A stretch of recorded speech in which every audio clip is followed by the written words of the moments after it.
Hi, everybody. Welcome to the Flawed Theology Podcast. I'm Phil. And I'm Susie, and we're asking the question, if your theology were wrong, wouldn't you want to know? All right. Hi, everybody. Welcome to the Flawed Theology Podcast. We're excited to be back for another episode. And true to form, we've got another guest. So the thing that's funny about hosting a deconstruction podcast is like when you post it in a few places, you find out that, oh, this person is a deconstructing person too. So that's kind of who this guest is. This is an online friend of mine through what I like to affectionately call the cult of Echelon, which is an exercise bike company similar to Peloton, but cheaper and less pretentious. Right, Laura? Yes. So we met through Echelon, and Laura is a triathlete and she's a nurse. And why don't you tell us a little bit about your background, where you're from? First off, hi. Nice to be on the podcast. General background stuff, faith journey wise. I grew up in Wheeling, West Virginia, pretty conservative area. My family was very Catholic, but not overly religious. When my grandparents came to town, we were super Catholic. When I was a kid, it was like, okay, we're going to go to church. But thankfully, my parents weren't overbearing about the whole religion thing. I did the baptism, went to Sunday school, did my first communion, did the whole vacation Bible school thing. Then as we got a little bit older, my parents were like, you know what, don't tell your grandparents, but we don't think we're Catholic anymore. We're going to go to this Presbyterian church where their friend was the minister. So we went there and they drugged me along. That's fine. Was a participant in high school and Young Life. I was an Advent member going every week. I went to the camps. I even worked for a summer at the camp as a work crew person, like all hyped up for Jesus for 3 months. This is Young Life Camp? Yeah, Young Life Camp. Which one? I was a camper at Saranac, and then I worked at Lake Champion, both up in New York. Okay. My ex-wife was a big Young Lifer, and she worked at several camps down in the Carolinas. So I was just curious if a weird serendipity there. Yeah. So then I went off to college, and I went to college in Providence, Rhode Island, and just stopped going to church. There wasn't one close by. I didn't really feel the pull to go there. To be quite honest, which we'll get to, I'm sure, a little bit later. I was always kind of like faking it till I made it, kind of hoping I'd make it at some point and start figuring out what everybody else was talking about. But then when I went to college, I'm like, hey, there's no one forcing me to go to this. I'm not going to go. Right. I moved to a ski resort in southern West Virginia and did their marketing for a little while after college. Moved to Ann Arbor, Michigan. And then I knew nobody in Michigan. So my roommate got me to go to her Methodist church with her. So then I became a Methodist, even went through everything to become a member of that church, a confirmed member. I taught Sunday school to preschoolers. I learned you can teach any Bible story with Play-Doh and graham crackers. Very true. I did that for a while. I moved to Atlanta. Again, didn't know anybody. My HR person, oddly enough, invited me to her church, which was one of the Andy Stanley mega churches in the Atlanta area. And that was my first introduction to what I call slick Christianity. Mm-hmm. Like the welcome team, the coffee shop, the bookstore, the modern worship music, all of that. And I was involved in that for years. Got married into a Southern Baptist family, which I never was able to get on board with that. That every head bowed, every eyes closed, please raise your hand for the Lord. I could not. That was pretty good.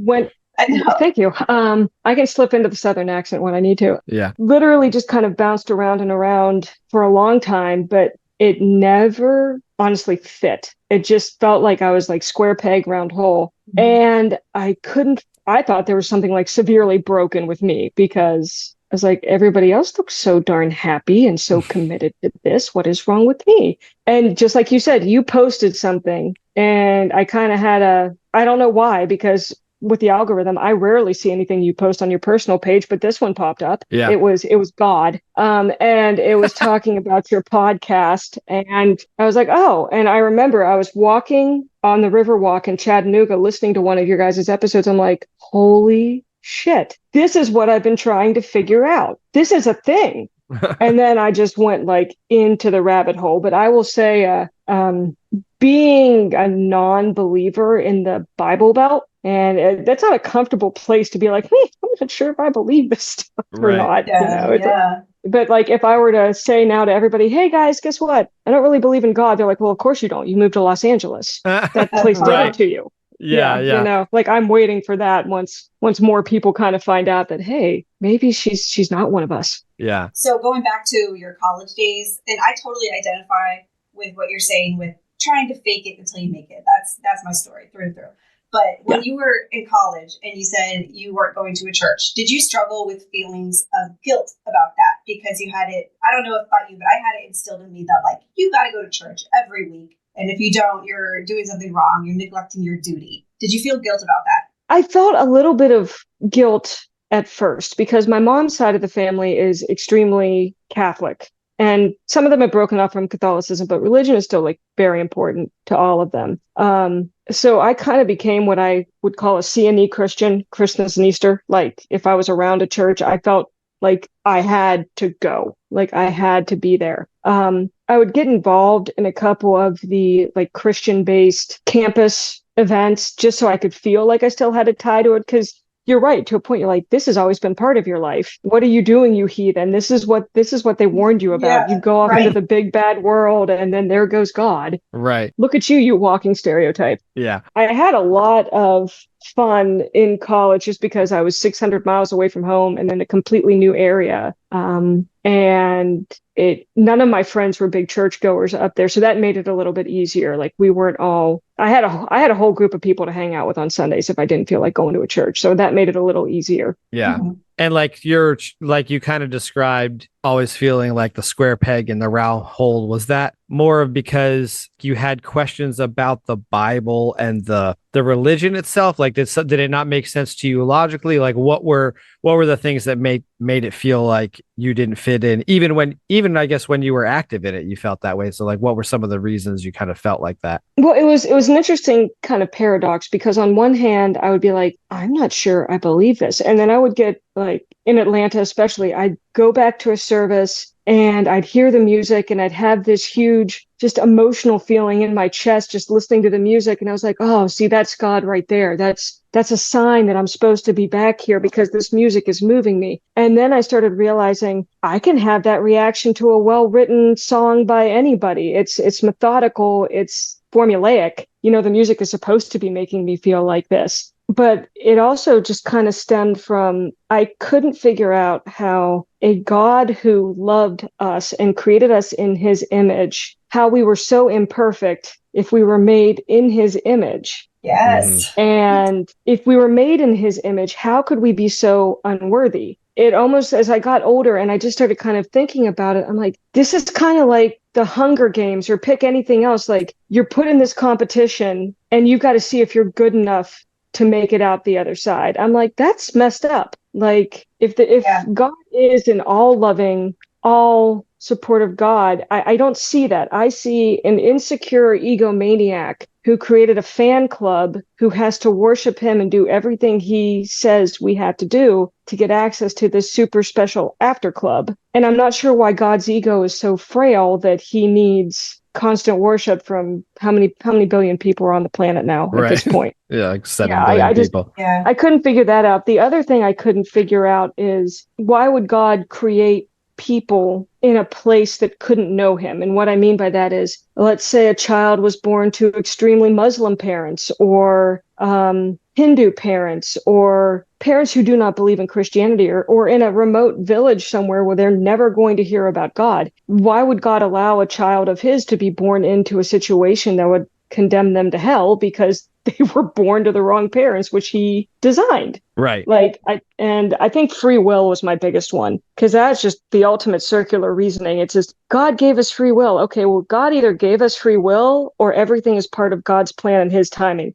Those two things don't. Yeah. Well, you had the free will, but God knew it was going to happen. Well, then it's not free will. Yeah. Right. Predetermined. You've hit on a bunch of things that are like, regardless of like the arguments about, free will and determinism and neuroscience and all of that, like just from a common sense, logical standpoint, you said it perfectly. Like, how could you have free will, but then God has a plan? That's a perfectly succinct question that just kind of shoots the concept of free will right in the foot. Mm-hmm. Oh, his ways are bigger than ours, or we can't know God's will. I'm like, I need an actual answer. Yeah. And then the Bible says continually that to seek for God's will and that you can know it, but it seems like you never can. One of my other funny things that never made sense to me is biologically, Adam had 3 sons, right? And everybody came from Adam. So there had to be I mean, come on, I'm from West Virginia. I know jokes about interfamilial relations, but Right. how I just like that didn't, and then all of a sudden other people appeared in the Bible, like, oh no, they married their wives. I'm like, where'd they come from? Right. Like, How did it were all they start with hiding Adam and behind Eve? a bush in a garden? Like, where? Right. These sorts of foundational things that don't make sense. When I was a kid, they really made an impression on me. And I remember exactly where I was this one time, and I was going over this in my head, and I couldn't make any sense of it. It was actually really scaring me how I couldn't make sense of it. Mm-hmm. And it was what you said earlier was, how did humans fail so quickly? Like, if we were made in God's image and we were supposedly perfect at the start, then why did we fail, like at the first test? Right. Mm-hmm. Like, it would have been inevitable if it was that easy to fail. It would have happened one way or another. We didn't have a choice in the matter. We would have failed somewhere along the line, which means we were not made perfectly. And that plagued me so much. I think that was one of the first things that made me go, this isn't making sense to me. I don't really get it. And that's probably what kept me from being able to accept it. Well, and like circling back, the first two humans failed. Like out the gate, we tripped. And if God is all knowing, God knew that was going to happen. Yeah. Like, why is he shocked? Yeah. And why didn't you just start over? Like, if you're two people in and it fucks up, like, why not just like be like, you could just erase that. Just like in The Good Place. Yeah. You press the button as many times as you need. Yeah, you just get a restart, and like, no one would ever know because you're omnipotent and all powerful. You just restart the story and be like, hey, guys, don't fuck up this time. Yeah, let me help you out. Yeah. It's not a good look for God that he had the rug pulled out from under him with his first two people.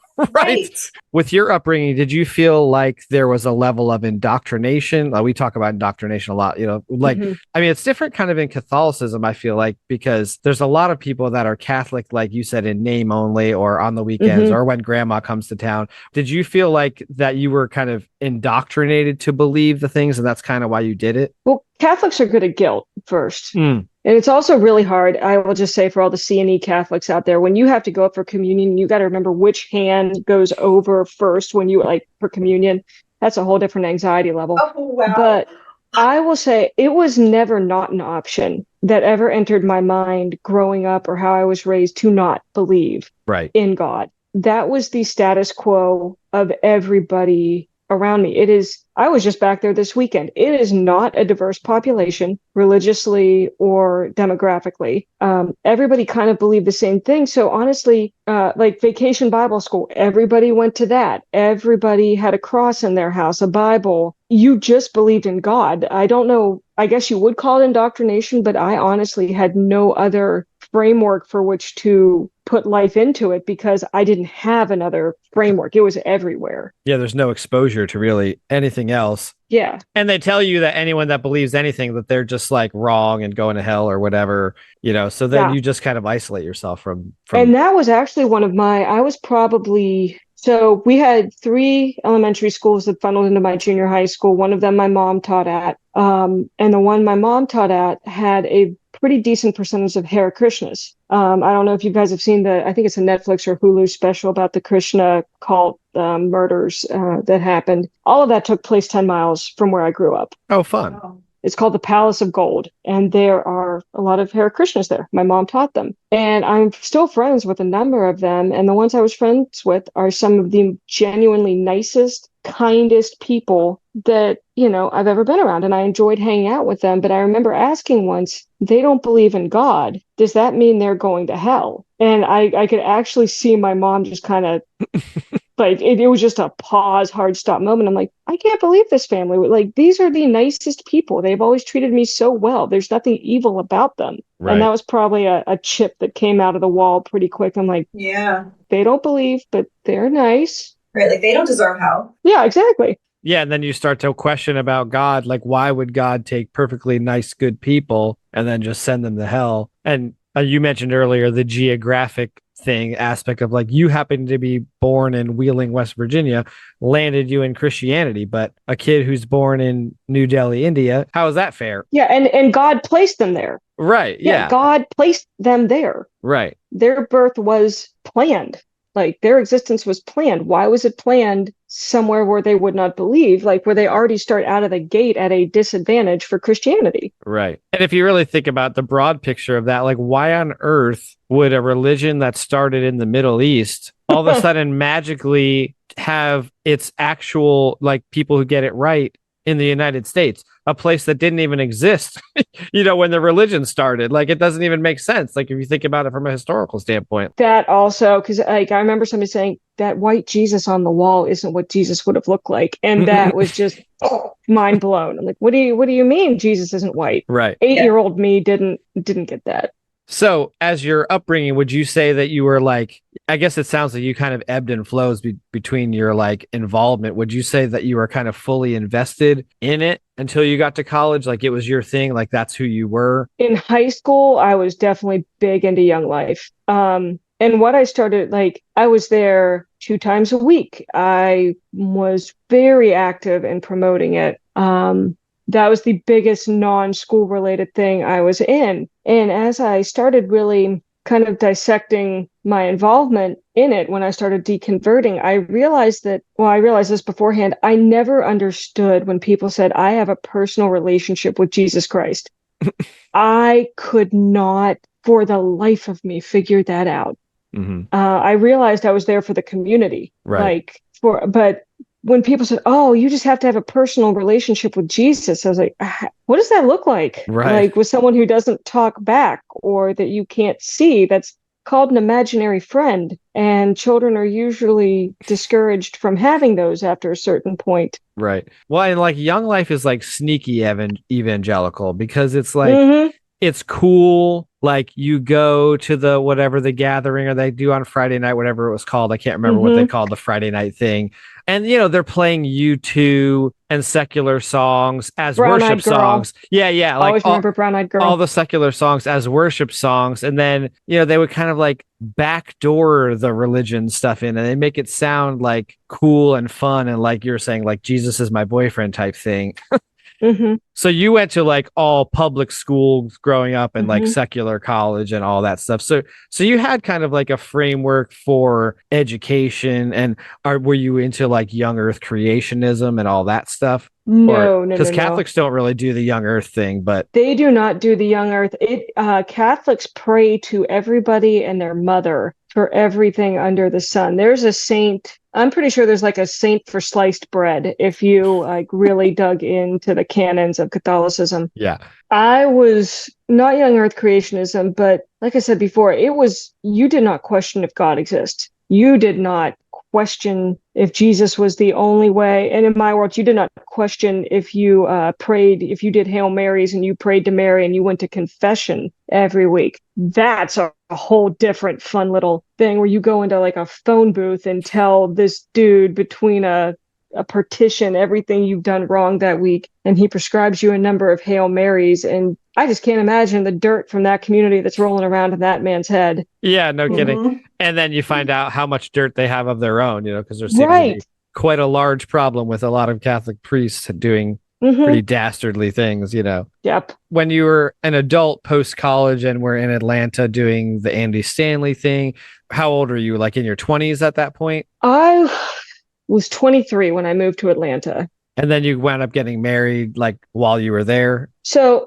interesting thing about that, and probably one of the biggest points that didn't directly lead to my deconstruction, but got the wheels going, just really about what kind of God would let this happen. I moved to Atlanta when I was 23. When I was 24, I was home for a friend's wedding, and my mom retired at 3 p.m. on a Friday and died of a massive heart attack that night at 9 p.m. Oh, Jesus Christ. And I just happened to be home. Wasn't a nurse. I actually had just gotten fired from my advertising job because I hated it. Everybody told me I'd be great at advertising, so I didn't think about what I wanted to do. I just did what everybody else said I should do, and kind of like following God. And I was about to go over to South Korea to teach English, because what else do you do when you're 24 and have no direction? And I came home to find my mom deceased. And I was really pissed off at God for probably 2 to 3 months. Like, how could someone who worked that hard not get to enjoy a damn minute of her retirement? I had no answer for that. And I kind of shut down. At first, I looked to religion for the answers, and then found they were just greatly lacking. I kind of forget what the original question was because my brain went somewhere else with what I was saying. But that was like a major turning point and that's why I got married. Is my husband, you could ask anybody, my ex-husband was not the right person for me, but I was like, okay, well, now you do what you have to do and become an adult in this world, and that means you get married, you grow up, you stop with the kid stuff, you have a parent who's died. It kind of kicks you into a different phase, and that's when I got introduced to Southern Baptist, which is a delightfully weird world all to its own. It's really fun to watch that play out on Fox News on a daily basis now. Right. So that was kind of your first introduction to like real full-on evangelicalism, because like Andy Stanley is pretty like that's pretty evangelical, but again, it's also like it's sneaky too. Like it's sneaky.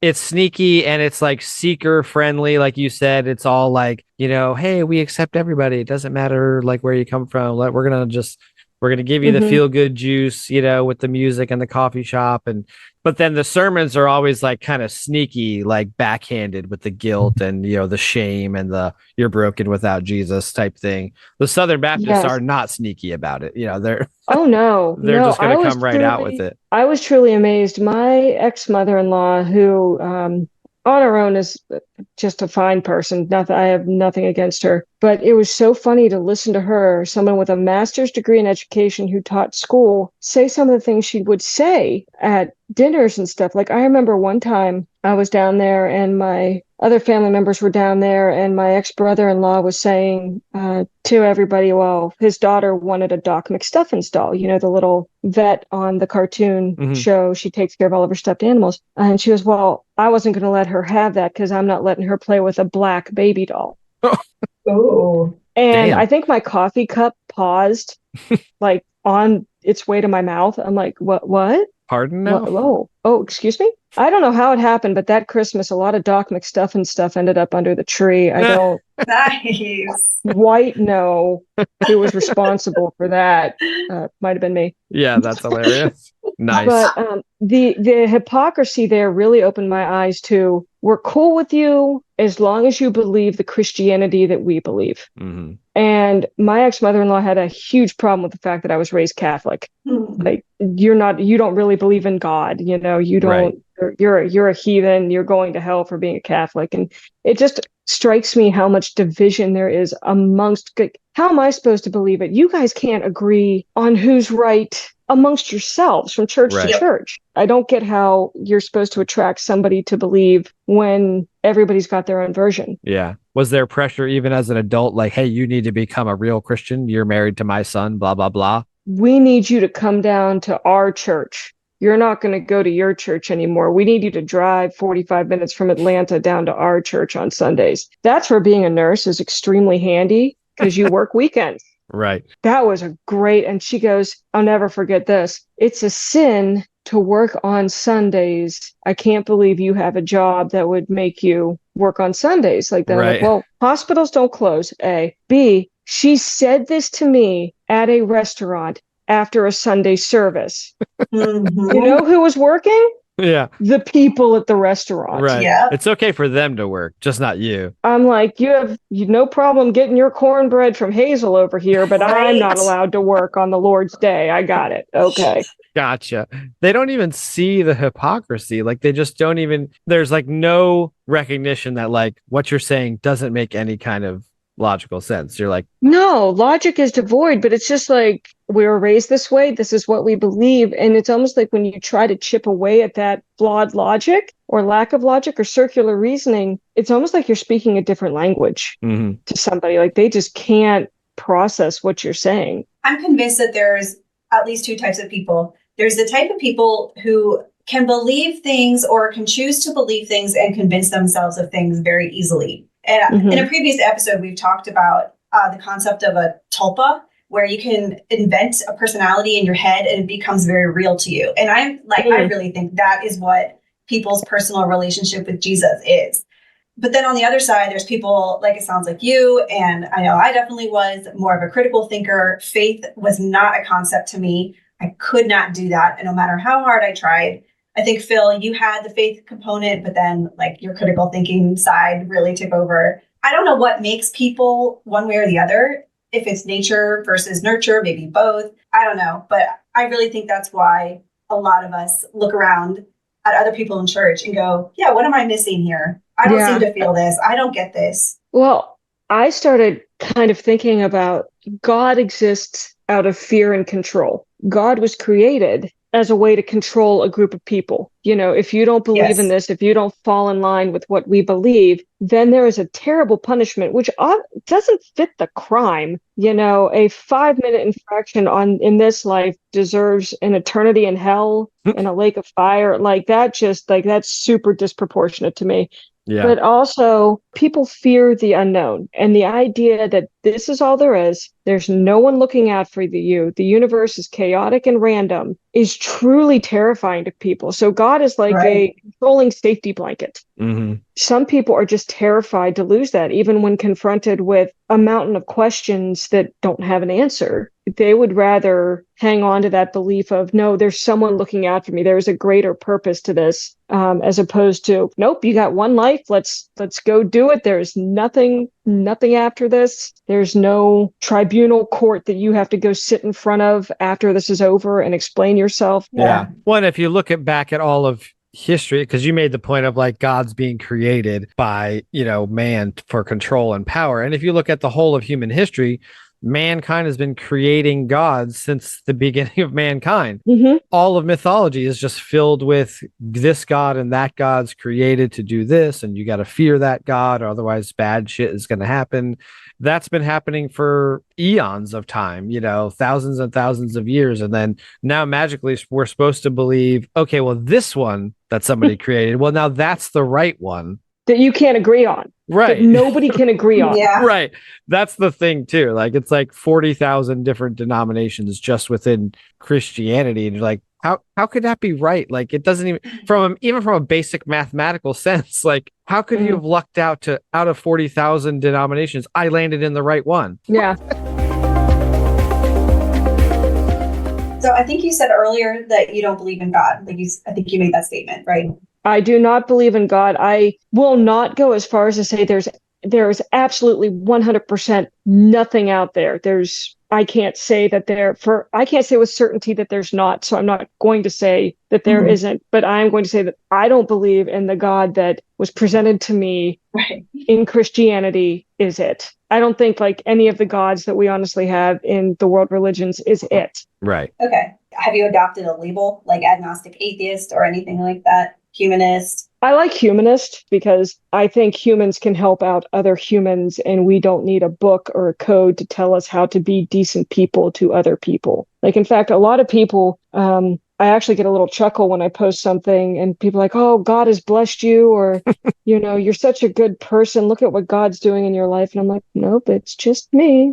Like, that no one told me that this would be a nice thing to do, or, there's not some magical user manual I need to check with to make sure I'm doing the right things. It's just, I would say humanist, agnostic, atheist, but it's really funny when you say the word atheist, how people just automatically expect you to bite the head off a bat. Yeah. You're sacrificing babies on the weekend. I think that's what kept a lot of us from adopting that label or admitting it to ourselves that we didn't believe in God for a long time, because I know that was true with me. That's terrifying. Yeah, there's this whole thing of like when you're brought up in that religion, you're like, well, the idea of atheist is like the worst possible thing. And it gets conflated with all kinds of other things, which really have nothing to do with what atheism actually is. It's like simply just the lack of belief in gods. And I forget who the original person that said this was like, well, everyone is pretty much an atheist about every other god. Yeah. Full-fledged atheist just added one more. Like, if you're really like classify yourself an atheist, you just believe that there's no gods.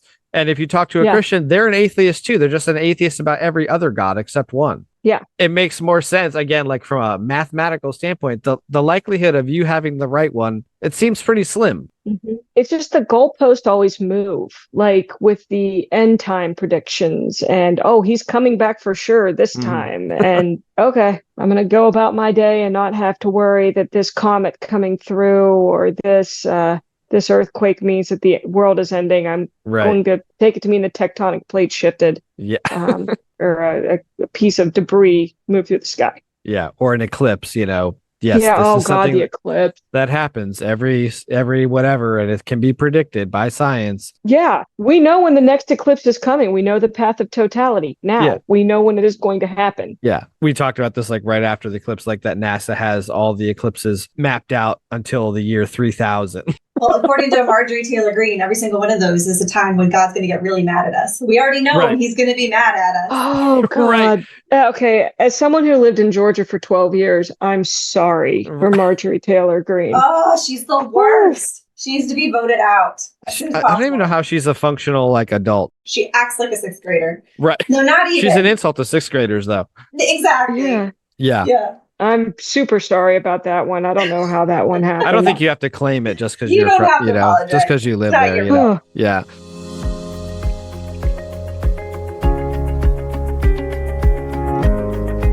So would you say, in your journey, was there a specific time or some kind of event that you just kind of came to the conclusion that you didn't believe anymore or you weren't a Christian? Was there something specific that happened? It wasn't like a lightning rod moment. It was literally this slow, awkward little descent into, well, that doesn't make sense. Well, why would that happen? Mm-hmm. And then I'm sitting there very quietly these are things we don't use with the outside voice because these are going to get some stares if you start asking these questions. And like I said, I found your podcast and then I just went into from there, the thinking atheist, divorcing religion. You can't get to heaven in a mini skirt. I started just consuming this topic and I'm like, oh my God, I'm not alone. Yeah. There are other people who don't believe, and it's okay not to believe. It was actually really scary because even though I wasn't a hardline fundamentalist, realizing that something you believe for about 36 years of your existence isn't real is scary. Yeah. Just trying to recreate that worldview. But the funniest thing is, since I just kind of sat back and I remember there was one day I went back, okay, so I'm an atheist. Just okay, it's sunny out. You look up for the lightning, you're like... Yeah, I mean, that would be when the freak lightning came down and took me out. And my life has been less stressful since I have come to realize that I do not believe in an omnipotent poor micromanager who is watching every single thing I do. Yeah. Yeah. Well, and you went through a divorce too, and that usually leads to some measure of lostness. You feel well, what the fuck happened? Was that part of the journey at all, or you were already? I was deconverting and didn't know it before that divorce. That divorce was years in the making, and honestly, the best thing I could have done for my mental health. But it did make it more awkward because as I was getting more and more resentful towards religion, I was still going to these Southern Baptist churches and still. I think there's one service I remember at the end, there was always an altar call. Come on up if you want to accept God, right? If you want to accept the Lord, raise your hand. And then everybody's got their eyes closed and you hear you come on up, you come on up. I'm sitting up there kind of sitting back and I pretended to have my eyes closed and they were slit open. Not a single damn person in that church had their hand up. And he was like, yeah, you come on up. You come right on up, brother. You come on up. And I'm like, okay. Yeah, none of this is real.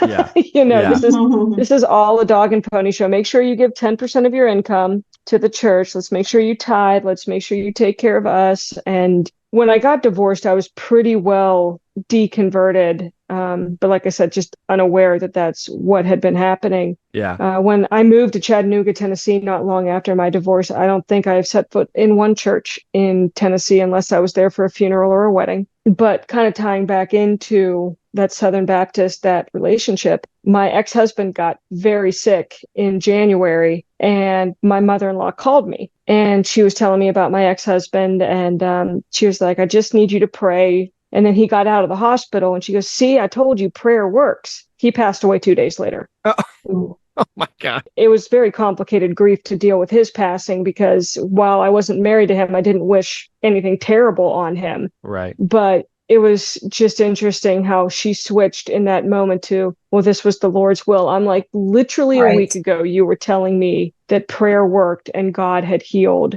your son. Yeah. Where did the goalpost move? Yeah. What happened? How did it move? Yeah. Kind of the same with prayer in general. Like whether it's answered, not answered, you got an answer. Mm-hmm. Yeah. There's literally no outcome that can't be There's no outcome. No, yeah. It's just a giant circle. It just wasn't the Lord's time, or the Lord answered your prayer, or like I've heard you guys make the comment, well, God answered my prayer and gave me the parking lot at Target or the parking spot at Target. I'm like, really? Like that just irritates me just as much as it irritates you. I'm like, yes, Karen, God cares about your parking spot at Target on a Wednesday. Yeah, but not the Palestinian genocide in Gaza. Like. He's getting you parking spaces. No. He's getting you parking spaces, but millions of kids are being slaughtered. There are like 3 humanitarian crises I can think of right now off the top of my head. Right. That an omnipotent God should be able just to stop. And one of them is directly over religion. Right. The biggest one in the news right now is over religion. Yeah. And I just don't get how there can be blinders on about how asinine it is to still keep believing that God is going to come in, and because both sides are fighting for God, just different gods. Right. Yeah. What do you think? I mean, you've mentioned kind of a lot of these things kind of indirectly, but what do you view as like some of the most damaging aspects of like religion or faith? Like, is there anything that stands out to you that like, yeah, because I go back and forth sometimes like, okay, well, should we just like let religious people or people who believe, like, should we just kind of leave them alone and leave them to their own devices? Or are they actually causing damage? And like, what's your thoughts on that? Are there things that are actually damaging in religion, or can people just believe what they want? There absolutely are. I don't want to be the atheist agnostic version of an evangelical and shove my beliefs down other people's throats, like you shouldn't believe in this, because it's bad for you. Just like I don't love people telling me that I should be going to church and believing in God. But I really think, especially the Southern evangelical movement, like the kicker from Kansas City, like his speech. Which is Catholic, ironically enough. I know, ironically enough. Congratulations on getting this degree, but can't you just wait to get into the home and be a homemaker? Just be barefoot and pregnant. Yeah, I have 2 or 3 friends, brilliant people, who were married young because that's what the church said to do, got pregnant, left their careers behind. Well, then when they're 40, 45, the marriage crumbles. And now they're left with no financial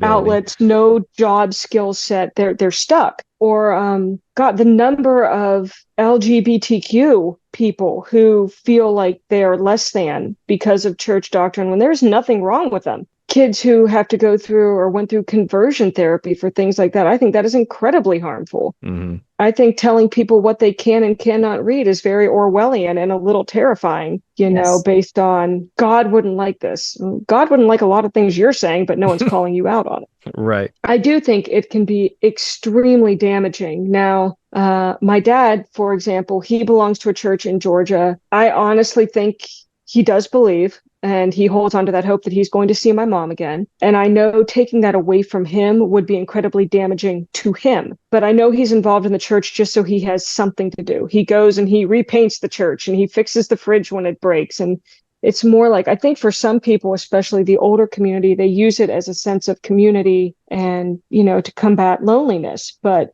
I also think it's very harmful to teach someone that you are inherently bad. Yeah, absolutely. Yep. Who says that to it's not said directly like that, but when you're in preschool and like vacation Bible school when you're 4 or 5, it's like, without God, we're all sinners and we need God to go to heaven. It's just like, when you really sit back and think about that message, you're like, that's pretty messed up. Mm-hmm. Yeah. Do you know Tim Mills? He does Harmonic Atheist on YouTube. I heard the name. Yeah, he has said multiple times that when he was a kid, they told him in Sunday school that even if he was the only person on earth and the only sinner, Jesus would have still died and suffered and died that terrible death just for him. And he would have had to do it because of him, because of how terrible he is. And I just thought, whoa, like that is like way too far with the manipulation. Yeah, manipulation's a really great word. Ironically enough, I'm a nurse, and just going to work every day actually weakened my faith pretty hard too, because you see people in various states fighting terrible diseases, and the person with the rosary and the prayer circle and everything has the exact same outcome as the person in the room next to them who doesn't have that. And then it's like, we're like my ex-mother-in-law, we're going to pray real hard and prayer's going to work, but then when the patient dies, it's like, well, God called them home. I'm like, the mental gymnastic. Right. Yeah. Like, why would he do that? Like, he's leaving behind a whole bunch of people. Like, it doesn't make any sense. Like, or kids. Like, my friend as an ER doc, she had an 8-week-old baby beaten to death, brought into her ER. I know everything's like there's a lesson or there's a reason for everything. If someone can come up with a really great reason why God would allow an 8-week-old baby to be beaten to death, like, what did he send that baby's soul out from heaven and go, hey, see you real soon. Right. We're going to see you in 2 months. Or like, good God, working the bedside for COVID. Yeah, that was just like, there's no one looking out for you. This is biologic. You can pray as hard as you want. I will always remember one lady, she was dying of COVID. The ship had sailed to kind of save her. She could still talk. She wasn't intubated yet. And she looked up at me, because this was when both Fox News and CNN were just like going hard at who's right. Vaccines, no vaccines. And she goes, I just wish I would have known that this wasn't religious or politically motivated. That's what she said that to me. She died 3 days later. On her deathbed. Like, yeah, like, I wish I would have gotten the vaccine so that maybe I would have had a shot to beat this. She told me my pastor told me not to get it. Oh, my goodness. And I have a doctor friend in Chattanooga. She was very involved in religion, but she said, I've watched the church kill too many of my patients by telling them misinformation about medical stuff in the last 3 years that I can't do it anymore. Yeah. So it's like they need a lawsuit brought forward against those pastors, negligence or something. Like, you don't need to seek medical care for this, or, like, I've had so many Jehovah's Witnesses. I can't get blood. I'm like, you do understand you will die, like, in the next 2 or 3 days if you don't get blood. And then when their family leaves them, like, please give me the blood. I don't want to die. Yeah. But don't tell them. Yeah. Yeah.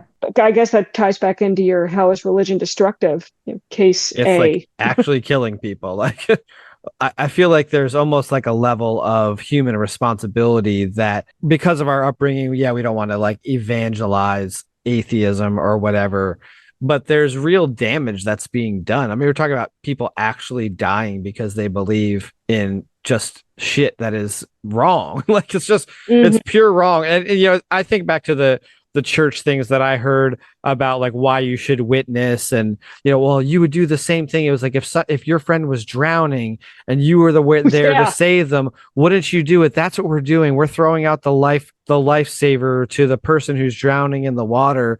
And that guilt and manipulation, like, it works, like, because you're like, I got to go out and tell people and save them because you really believe in that hell and the eternal separation from God. But on the flip side of the coin, which of course is fantasy, but on the flip side of the coin, you're actually saving real lives if you tell people, hey, there's medical care for your disease. Condition. Like, you can't, and it's not just COVID. Like, this has been around in a lot of Christian circles for like a long time with, a lot of different diseases. They're like, oh yeah, that's not real. Your current life, you have a special needs child, autism, right? And autism is like a disease that the church thinks is demon possession. Oh, I love that. And vaccines, they've been railing against vaccines, all these kind of things. Like, this is why this stuff is actually dangerous. And like, I think you have a responsibility. And maybe it doesn't mean like posting just on Facebook willy-nilly, but if there's targeted things where people post something that's actually damaging, I feel like we have a responsibility to point that out. And I found if you go all keyboard warrior on someone, that rarely works. Because if someone went keyboard warrior on me with Christianity, I'm not going to respond well to that. Right. But if you can get somebody out of the group and talk to them one-on-one as a person, and if you can get them to have a conversation, you're going to be much more successful making your point heard as opposed to like trying to convert someone in a comment thread. Right. One of the funniest things to me is I just kind of tried to live by example. And what I mean by that is I've probably been an honest to God atheist for like 5 years now, just didn't know it. And when I was in Tennessee, I taught at an extremely religious university. I did nursing clinicals for them, and I did the whole interview process. And I mean, this church is like so tightly aligned with religion. It's alarming. Like almost half of my clinical students who have now graduated are already married, and like they're 21 married. So it's really terrifying. But they had no clue that they hired an atheist to teach their clinicals. And they were really sad when I left. They're like, oh, you're one of the best instructors we have. And I'm like, if only you knew. Like, Yeah. It's like one of those things. Don't you wish you could just like drop it on them on their way out the door? Like, by the way, thanks for all the raving reviews. And by the way, there's no God. See you later. yeah, exactly. I had to start. One of the things was you had to start clinical day with a prayer. I'm like, oh, okay. Thou shalt not kill. That's an applicable rule in nursing, regardless. You shouldn't be hurting people. But yeah, that always made me kind of giggle at that. But I mean, I worked with, especially in the South, everybody. I just felt like the biggest outsider. I was absolutely terrified to say, hey, I don't believe in this. Well, and it's even more mind-boggling in the medical community because like nurses and like doctors and stuff, these people they're rooted in science. They know how things work. They know how the body works.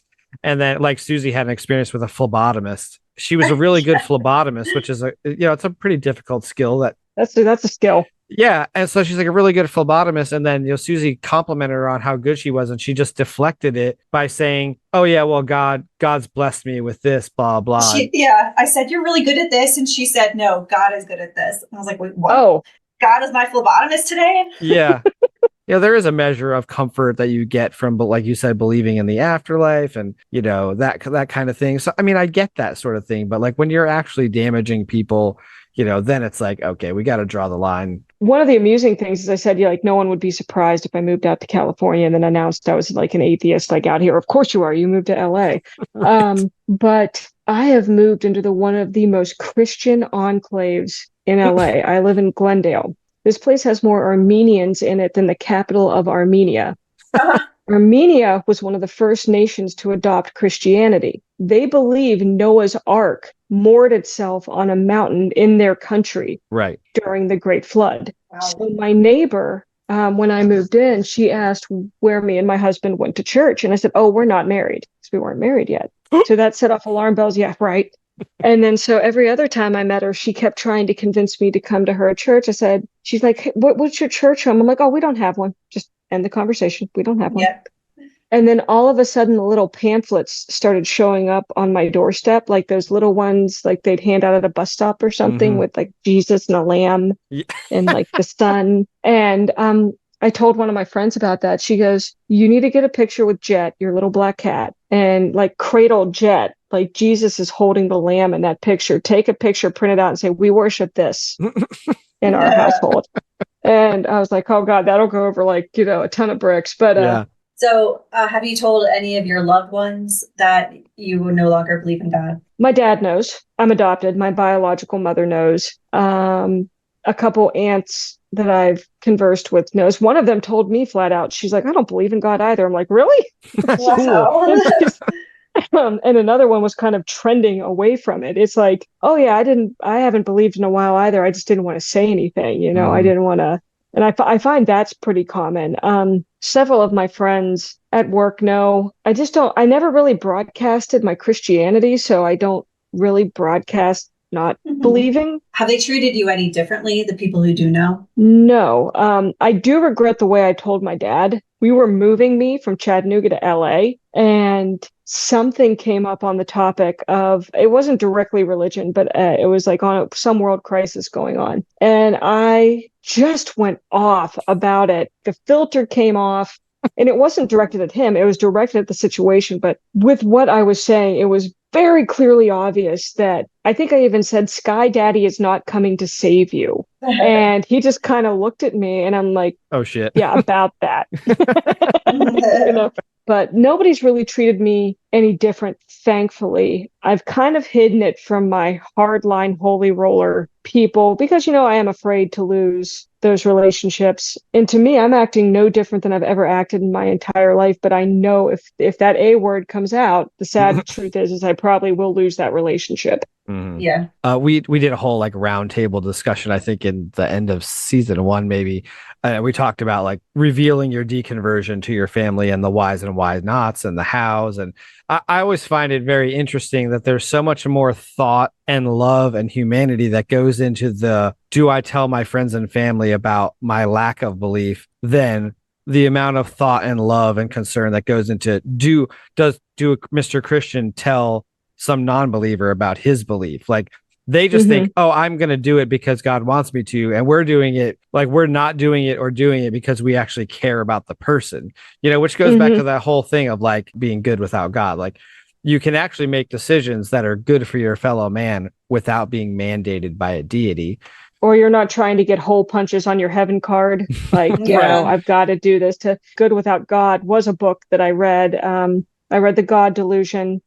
I just kind of went in, but then I was like, oh, okay, I'm kind of going into an echo chamber here. Let me back out a little bit, because it's easy to get your views validated when you're only listening to things that are meant for that audience. But even like I've tried going back and just listening to religious themed podcasts, like not over the top Bible thumpers, but and I'm like, no, nope, can't. Like, and that's not to say it's not still ingrained somewhere in my brain, because if you played Lord, I Lift Your Name on High, You Are My All in All, you play any of those songs from Young Life days, I know every word. There are times they get stuck in my head and I'm like, why? Get out. Get out, please. But like, I tell people that, because I've heard a lot, oh, I just go and the music moves me. And I'm like, that's intentional. Yep. That is an earworm. That is supposed to get in there. That's the reason you got that song in your head. From the reason you got the song from the radio in your head is the same reason you feel that uplifting movement in church. The song builds to create that emotion. Yeah.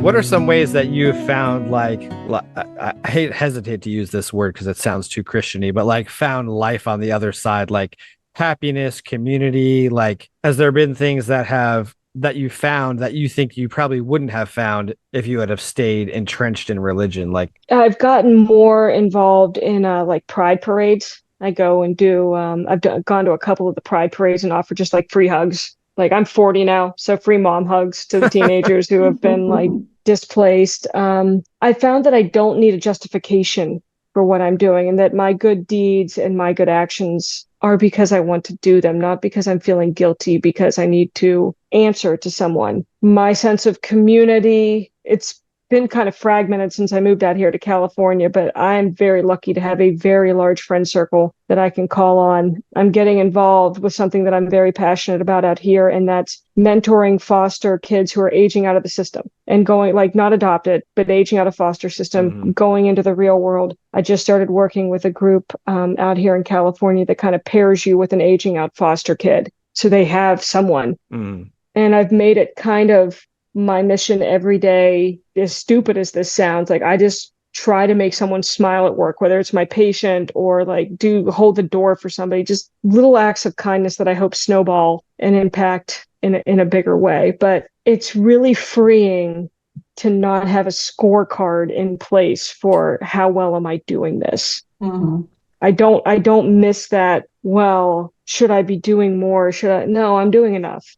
I'm being a good human. I don't know if you ever saw The Good Place, but do you remember there was like a storyline in one of the seasons where they were trying to gain afterlife points, but then they realized none of the points were counting because all the things they were doing, they only did them in order to score the points. Exactly. You are getting the points because you're doing it just for the sake of making a difference. You're not expecting anything in return. And I think that's the most powerful thing. Yeah. And if I do die and there is somebody standing there who looks at my life on its merits, I would sure to hell hope they're like, you did a lot of good things. You were a nice human. You tried to do right for other people. You weren't an asshole. Yeah, you can come in. Yeah. Like, oh, wait, did you believe in this one thing? Did you say this one prayer? Oh, no, you didn't. Sorry. All of that doesn't count. Right. Yeah. We were going through a box in the basement of some of my husband's memory stuff from when he was a kid, and he grew up Catholic, just like you. And Mhm. he had a little rosary with a card. And I sent a picture of this to Phil, making fun of it. But this was so new to me. But the card explained exactly how to do, I guess, the Hail Mary stuff, where you put your finger on one bead and then you say a certain thing. And you put your finger on the next bead and you say something else. And I was like, this is ridiculous. It's like Harry Potter or something. Yeah, except not as cool. Yeah, you have to get the spell right. Yeah. And if you don't get it right, it doesn't work. It's just like that priest who had to redo all of his marriages, or all of his marriages were invalidated because he got a word wrong or something. Oh, I heard about that. This doesn't make sense. That this would be the religion of an all-knowing God. Yeah. It makes me think that God's like Hermione Granger and she's like Leviosa, not Leviosa. Like, yes, you've got to get it just right. Otherwise you're doing it wrong, and you're not gonna get the points. Like when you were saying like I said, I don't push it down people's throats, but if someone actually seems open to a conversation, I will engage it. Now, I can't quote the Bible inside and out. I can't fight their scripture verse with my scripture verse, because I determined, like, it was like when I was writing papers in college, depending on what stance I wanted to take on an issue, I could find something to support it. The Bible is no different. You give me an issue, I can find something that supports it. But one of my favorite arguments I would make is, I had a friend big into mission work. And I'm like, okay, I'm going to ask you some questions because I want to better understand. I need you to bear with me. She's like, okay. Okay, so God created everybody in his image, right? Yes. Okay, so everybody on this earth came from God, right? We're going to agree on that. Yes. Okay. So what happens if God decides to put somebody in a village in Uganda and they don't get the chance to be exposed to him or hear his message? Is that person damned to hell just by virtue of being born somewhere that God put them? Which usually causes a pause. And then they go, well, no, we believe that if someone truly has not been exposed to the word of the Lord, then they get a pass to go to heaven because they had no opportunity to hear it. I'm like, oh, okay. They can't be held accountable. Yeah. You can't be held accountable. If you haven't heard it, you're good.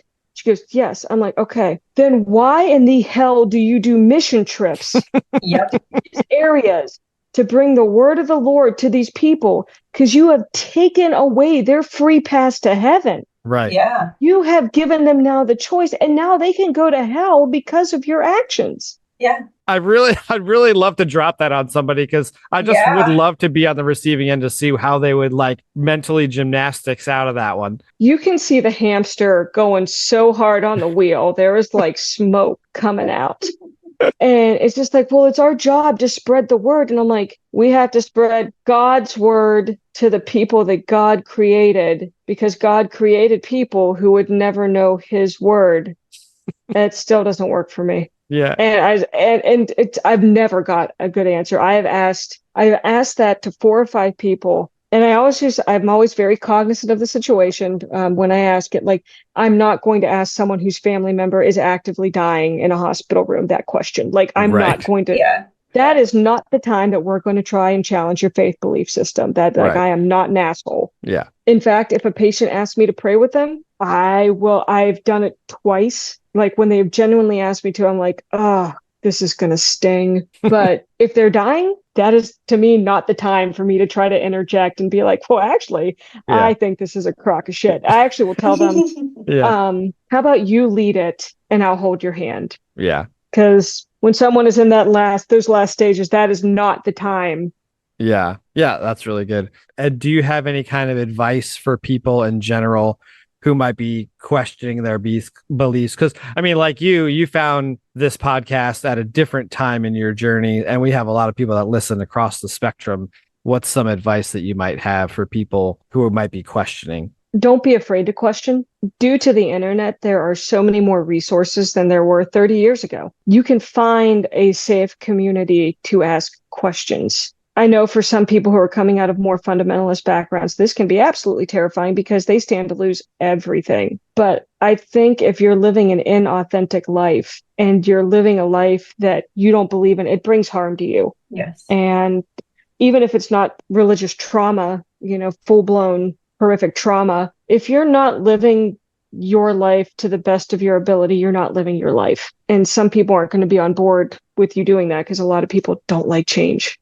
gets scared and threatened by change or new information. So I just would tell someone to ask the questions, be open, and just find somebody who can listen without judging. It's good stuff. Good stuff. Any particular resources that you have found to be helpful? You mentioned several things kind of already. So I went through several podcasts, your podcast, the You Can't Get to Heaven in a Miniskirt podcast, the Deconversion podcast, Divorcing Religion, one called Indoctrination. I feel like The Thinking Atheist. I've read a number of books like The God Delusion, Good Without God, and just kind of went on to find some like websites and resources. If I just put in like deconversion resources. Yeah, there's no shortage of them out there. There aren't. And I honestly think a lot more people are quietly doing this than would publicly admit. Mm-hmm. I think the average person would be stunned if they said, I really don't think I'm all in on this Christianity thing. I think they'd find way more support than they would ever think they would. Because like you said, most of us aren't out there wearing a shirt that says free atheist hugs or whatever. Like, we're not out there advertising ourselves. But I found those resources to be very helpful just because there was also one Bible. I don't know if it's still in print. It's a Bible. It has the skeptic's rebuttal to almost every line in the Bible. Is it this one? The one you have sitting right there? Yeah, that's exactly it. This thing's awesome. Fantastic. It's just really good for people who are going to throw scripture in your face and try to attack you on that front. It's just good to be like, well, but this.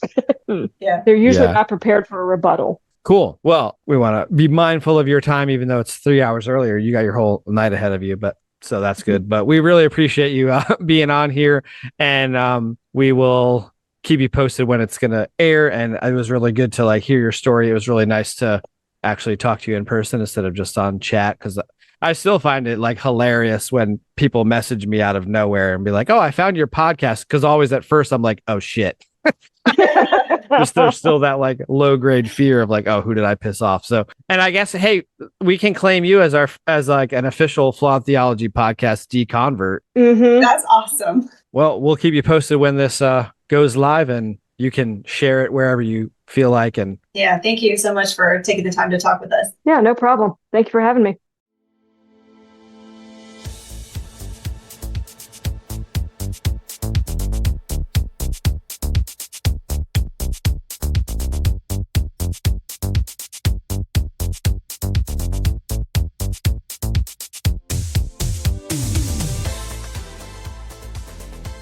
thanks for listening to this episode of the Flawed Theology Podcast. I'm Phil. And I'm Susie. Tune in next time where we will continue to tackle the question, if your theology were wrong, wouldn't you want to know?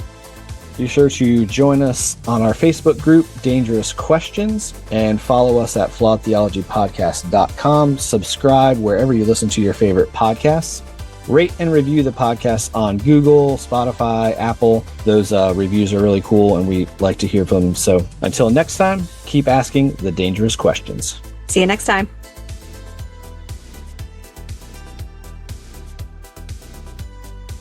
All right, cool. Well, thanks, Laura. Thanks for being here. You're welcome. Bye, guys.